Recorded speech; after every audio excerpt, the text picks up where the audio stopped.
As far as I know, I was born on this planet. Some people have speculated otherwise, but that's a question that you have to ask my mother and whoever else was involved in the conception, which may have been more than just my father, who knows. I am an alien, actually, and that's one of the things that we're getting to here. I don't use the word alien most of the time, but I think that there is a greater reality that's going on with this planet, which is the subject of my album, Wander Awakening. Wanderers are essentially souls that did not start out going through the normal mill of reincarnating and reincarnating and reincarnating and gradually working their way up to becoming more and more enlightened to the point where they have awareness of self and where they start to learn, hey, you know, maybe I should love people and not try to manipulate them and screw them. There's a whole group of people here, apparently at least 100 million, if not more, who volunteered to be here. They're from a higher plane of existence.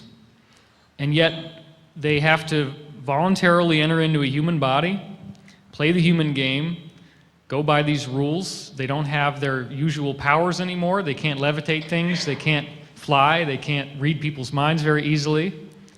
And they don't understand the horror of people that you can't trust, people that would try to manipulate you, people that would actually lie to you, as if lying was even possible, because where they come from, it's all telepathic, and you can't lie. There's no way that you can actually deceive the telepathic system. So these people are here because the Earth can be helped on a strictly frequency level basis. And what do I mean by that? Group of people that were involved in transcendental meditation were doing these studies of what happened after they had big meditation gatherings, and this is 7,000 people meditating under one roof for a week. And typically there were smaller groups, and they would study the crime rate around the city where the meditation was taking place, and they found a dramatic decline in how much violent crime and fatalities were going on in that city. It was absolutely statistically impossible that anything else could have done this. It's like at the odds of billions and billions to one against chance. When they had the 7,000 people, when they had a big enough crowd, you find out that the entire planet has a dramatic reduction in the amount of violent crime, the amount of warfare, the amount of human fatalities, to the point that we can actually say that there is a 72% reduction in terrorism around the world. And all of these different things, it's about the equivalent of 3 out of 4 people on their own free will who would have chosen to pick up a gun and fire it at someone decide not to do that because of these 7,000 people meditating in another place.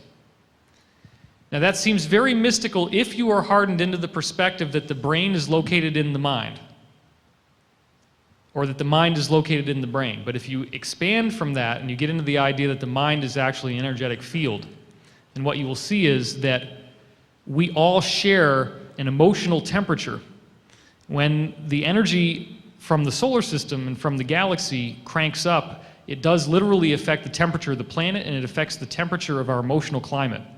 So if this room started to get hotter and hotter and hotter and hotter and hotter, what would eventually happen is people would start screaming, they'd start going for the doors, there'd be mass panic and chaos.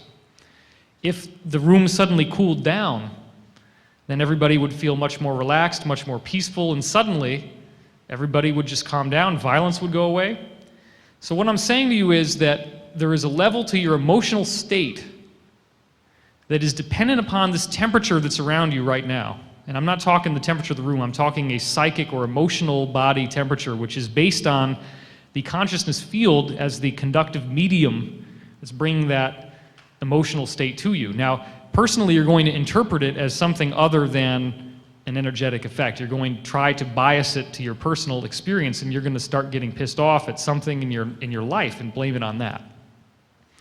What I'm proposing is that when we pursue the Bodhisattva vow, I seek my own enlightenment for the sake of all beings, when we pursue our own inner peace and tranquility, and when we get rid of fear, which is basically what the consciousness medium has spreading through it right now.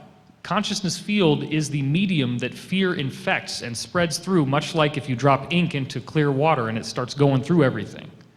we can actually tune up the field in such a way that disclosure happens as a fait accompli. It happens as a de facto reality. I'm taking my part to bring that disclosure about. I don't think it's going to come from the government. I think this room tonight, this is disclosure, and the environmental climate that we are creating for the world with our emotional energy, not just the people in this room, but the people who are vibrating with our consciousness. We have way more than 7,000 people that are seeing this live right now because it's streaming over the internet.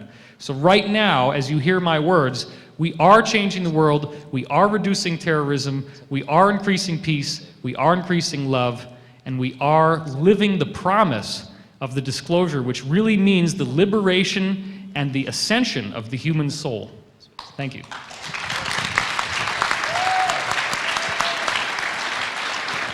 Thank you, David. I do want to ask if that's an accurate number. Do we have 7,000 people watching the stream? No, currently we're at 450 approximately. Okay. But we were a lot higher earlier. A lot higher earlier. Okay, how high, do you know? I should say that earlier we had like a total of people tuning in at one point or another was around 6,000 or 7,000. Oh, there we go. Well, there you go. All right. So we're already doing it. All right. We're already doing it. So wait till tomorrow. They're going The to... maximum we had at any one time was 1,000 approximately. At any one time. Okay. All right. It's good to hear. Actually, well, Project Camelot, what do we have? Something like, I mean, I don't believe it, but you said something like 30,000 a day? Yeah, between 30 and 50. Between 30 and 50,000 a day. Now there's some people out there, all right? We're together. Okay, we're all uniting in this consciousness. Okay.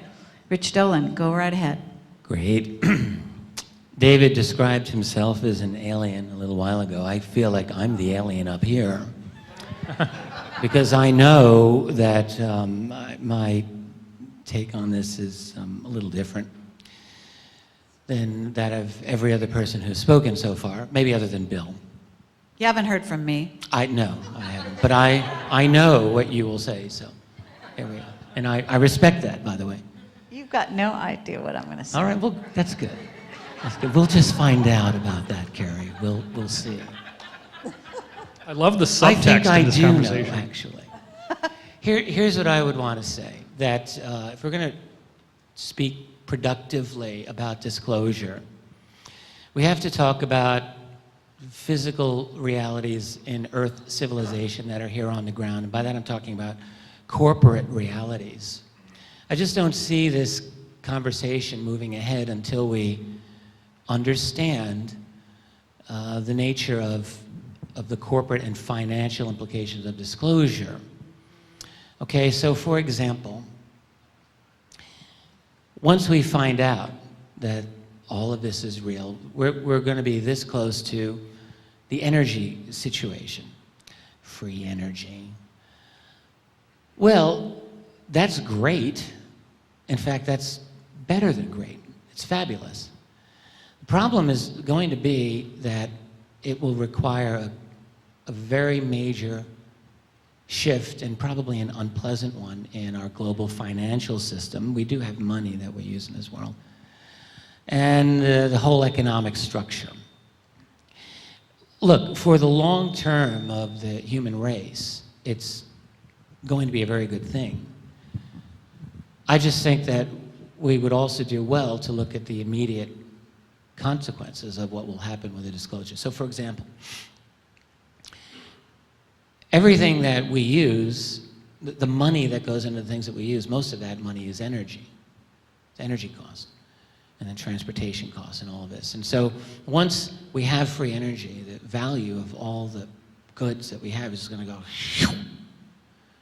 all right, a lot. And that's not necessarily a bad thing. It's a good thing, actually. It's a great thing.